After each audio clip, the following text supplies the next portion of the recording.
ನಮಸ್ಕಾರ ಮನಿ ನೈನ್ ಕನ್ನಡದ ಎಕ್ಸ್ಪ್ಲೇನರ್ ಕಾರ್ಯಕ್ರಮಕ್ಕೆ ಸ್ವಾಗತ. ನಾನು ಮಲ್ಲನಗೌಡ ಮಾಲಿ ಪಾಟೀಲ್. ಬನ್ನಿ, ಇವತ್ತಿನ ಎಪಿಸೋಡ್ನಲ್ಲಿ ನಾವು ಹಿರಿಯ ನಾಗರಿಕರ ಉಳಿತಾಯ ಯೋಜನೆಯ ಬಗ್ಗೆ ತಿಳಿದುಕೊಳ್ಳುವಂತಹ ಪ್ರಯತ್ನವನ್ನು ಮಾಡ್ತಾ ಹೋಗೋಣ. 60 ವರ್ಷಗಳ ಸುದೀರ್ಘ ಸೇವೆಯನ್ನು ಸಲ್ಲಿಸಿದ ನಂತರ ಗಣೇಶ್ ಅವರು ಕೆಲಸದಿಂದ ನಿವೃತ್ತರಾಗಿದ್ದರು. ಕೆಲಸವನ್ನು ಮಾಡ್ತಾ ಇದ್ದಾಗ ಅವರಿಗೆ ದುಡ್ಡಿನ ಬಗ್ಗೆ ಚಿಂತೆ ಮಾಡುವ ಅವಶ್ಯಕತೆಯೇ ಇರಲಿಲ್ಲ.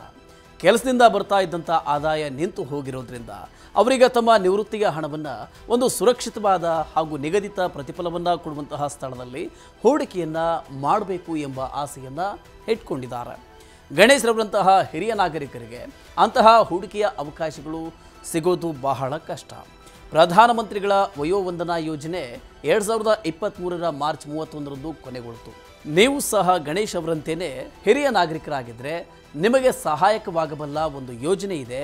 ಅದರ ಹೆಸರು ಹಿರಿಯ ನಾಗರಿಕರ ಉಳಿತಾಯ ಯೋಜನೆ ಎಂದಾಗಿದೆ. ಅದರ ಬಗ್ಗೆ ನಾವೀಗ ಇನ್ನಷ್ಟು ಮಾಹಿತಿಯನ್ನು ನೀಡ್ತಾ ಹೋಗ್ತೇವೆ. ಬನ್ನಿ ತಿಳಿಯೋಣ. ನೋಡಿ, ಹಿರಿಯ ನಾಗರಿಕರ ಉಳಿತಾಯ ಯೋಜನೆ SCSS ಇದು ಆತಂಕರಹಿತ ಹೂಡಿಕೆಯ ಅವಕಾಶವನ್ನು ಮತ್ತು ಉತ್ತಮ ರಿಟರ್ನ್ಗಳನ್ನು ಕೊಡುತ್ತೆ. ಈ ಯೋಜನೆಗೆ ಸರ್ಕಾರದ ಬೆಂಬಲವಿದೆ. ಇದರಲ್ಲಿನ ಠೇವಣಿಗಳಿಗೆ ಸರ್ಕಾರದ ಖಾತ್ರಿ ಇರುತ್ತೆ. ಸದ್ಯದ ಸಮಯದಲ್ಲಿ ಅದು -8.2% ದರದಲ್ಲಿ ಬಡ್ಡಿಯನ್ನು ಕೊಡ್ತಿದೆ. ಈ ಬಡ್ಡಿ ದರ ನೀವು ಅನೇಕ ಪ್ರಮುಖ ಬ್ಯಾಂಕುಗಳಲ್ಲಿ ಫಿಕ್ಸೆಡ್ ಡೆಪಾಸಿಟ್ಗಳನ್ನು ಇಟ್ಟಾಗ ನಿಮಗೆ ಸಿಗುವ ಬಡ್ಡಿ ದರಕ್ಕಿಂತ ಹೆಚ್ಚಾಗಿದೆ. ಕೇಂದ್ರದ ಹಣಕಾಸು ಸಚಿವಾಲಯ ಪ್ರತಿ 3 ತಿಂಗಳಿಗೊಮ್ಮೆ ಈ ಯೋಜನೆಯ ಮೇಲಿನ ಬಡ್ಡಿ ದರದ ಮರುಪರಿಶೀಲನೆಯನ್ನು ಮಾಡುತ್ತೆ. ಆದಾಗ್ಯೂ ಒಮ್ಮೆ ಹೂಡಿಕೆಯನ್ನು ಮಾಡಿದ ಮೇಲೆ ಅದರ ಅವಧಿ ಮುಗಿಯುವವರೆಗೆ ಬಡ್ಡಿಯ ದರದಲ್ಲಿ ಯಾವುದೇ ಬದಲಾವಣೆ ಆಗುವುದಿಲ್ಲ. SCSS ಖಾತೆಯನ್ನು ಯಾರೆಲ್ಲ ತೆರೆಯಬಹುದು? 60 ವರ್ಷ ಅಥವಾ ಅದಕ್ಕಿಂತ ಹೆಚ್ಚು ವಯಸ್ಸಾಗಿರುವ ಯಾವುದೇ ವ್ಯಕ್ತಿಯು ಈ SCSS ಖಾತೆಯೊಂದನ್ನು ತೆರೆಯಬಹುದು. 55 ವರ್ಷಕ್ಕಿಂತ ಹೆಚ್ಚು ವಯಸ್ಸಾಗಿರುವ ಆದರೆ 60 ವರ್ಷಕ್ಕಿಂತ ಕಡಿಮೆ ವಯಸ್ಸಿನ ಸ್ವಯಂ ನಿವೃತ್ತಿ ಪಡೆದ ಅಥವಾ ನಿವೃತ್ತಿಯನ್ನು ಹೊಂದಿರುವ ಯಾವುದೇ ವ್ಯಕ್ತಿಯೂ ಸಹ ಈ ಖಾತೆಯನ್ನು ತೆರೆಯಬಹುದು. 50 ವರ್ಷ ಅಥವಾ ಅದಕ್ಕಿಂತ ಹೆಚ್ಚು ವಯಸ್ಸಾಗಿರುವ ರಕ್ಷಣಾ ಪಡೆಗಳ ಸಿಬ್ಬಂದಿಗಳು ಕೆಲ ನಿಯಮಗಳ ಅಡಿಯಲ್ಲಿ ಈ ಖಾತೆಯನ್ನು ತೆರೆಯಬಹುದು. ಈ ಖಾತೆಯನ್ನು 5 ವರ್ಷಗಳ ಅವಧಿಗೆ ತೆರೆಯಲಾಗುತ್ತೆ. ಆದರೆ ಇದನ್ನು ಮತ್ತೆ 3 ವರ್ಷಗಳ ಅವಧಿಗೆ ವಿಸ್ತರಿಸಬಹುದು.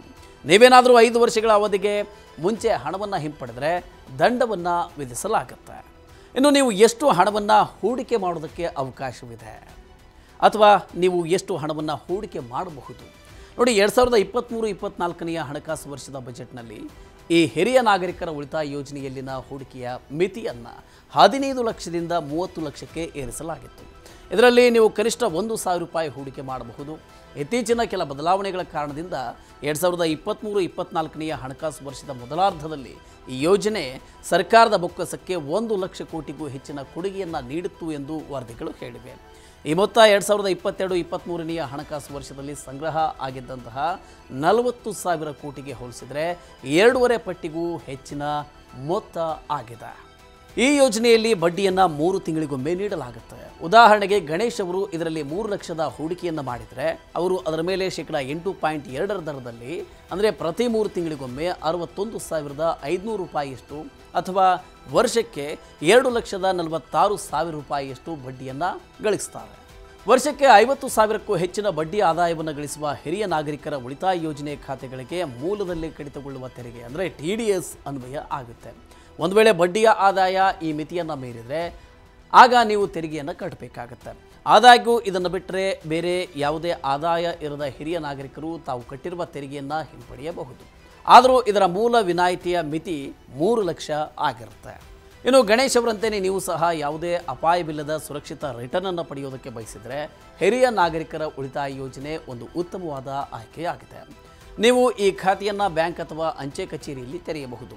ಸಣ್ಣ ಗಾತ್ರದ ಬ್ಯಾಂಕುಗಳ ಫಿಕ್ಸೆಡ್ ಡೆಪಾಸಿಟ್ಗಳಲ್ಲೂ ಕೂಡ ಹೂಡಿಕೆಯನ್ನು ಮಾಡಬಹುದು. ಅಂತಹ FDಗಳ ಮೇಲೆ ನೀವು -9% ಬಡ್ಡಿಯನ್ನು ಗಳಿಸಬಹುದು. ಉದಾಹರಣೆಗೆ ಹಿರಿಯ ನಾಗರಿಕರ 444 ದಿನಗಳ FDಗಳ ಮೇಲೆ ಇಕ್ವಿಟಾಸ್ ಸ್ಮಾಲ್ ಫೈನಾನ್ಸ್ ಬ್ಯಾಂಕ್ -9% ಬಡ್ಡಿಯನ್ನು ನೀಡಿದರೆ ಉಜ್ಜೀವನ್ ಸ್ಮಾಲ್ ಫೈನಾನ್ಸ್ ಬ್ಯಾಂಕ್ 12 ತಿಂಗಳುಗಳ ಮತ್ತು 560 ದಿನಗಳ FDಗಳ ಮೇಲೆ -8.75 ದರದಲ್ಲಿ ಬಡ್ಡಿಯನ್ನು ನೀಡುತ್ತಾರೆ. 15ರಿಂದ ಕಡಿಮೆ ಅವಧಿಯ FDಗಳ ಮೇಲೆ RBL ಬ್ಯಾಂಕ್ -8.30 ದರದಲ್ಲಿ ಬಡ್ಡಿಯನ್ನು ನೀಡುತ್ತೆ. ಓಕೆ, ಈ ರೀತಿಯ ಇನ್ನಷ್ಟು ಮಾಹಿತಿ ಮತ್ತು ಪರ್ಸನಲ್ ಫಿನಾನ್ಸ್ ವಿಚಾರಗಳಿಗೆ ಡೌನ್ಲೋಡ್ ಮಾಡಿ ಮನಿ9 ಕನ್ನಡ ಆ್ಯಪ್ ಹಾಗೂ ಯೂಟ್ಯೂಬ್ನಲ್ಲಿಯೂ ಸಬ್ಸ್ಕ್ರೈಬ್ ಆಗಿ, ಲೈಕ್ ಮಾಡಿ, ಶೇರ್ ಮಾಡಿ. Thank you.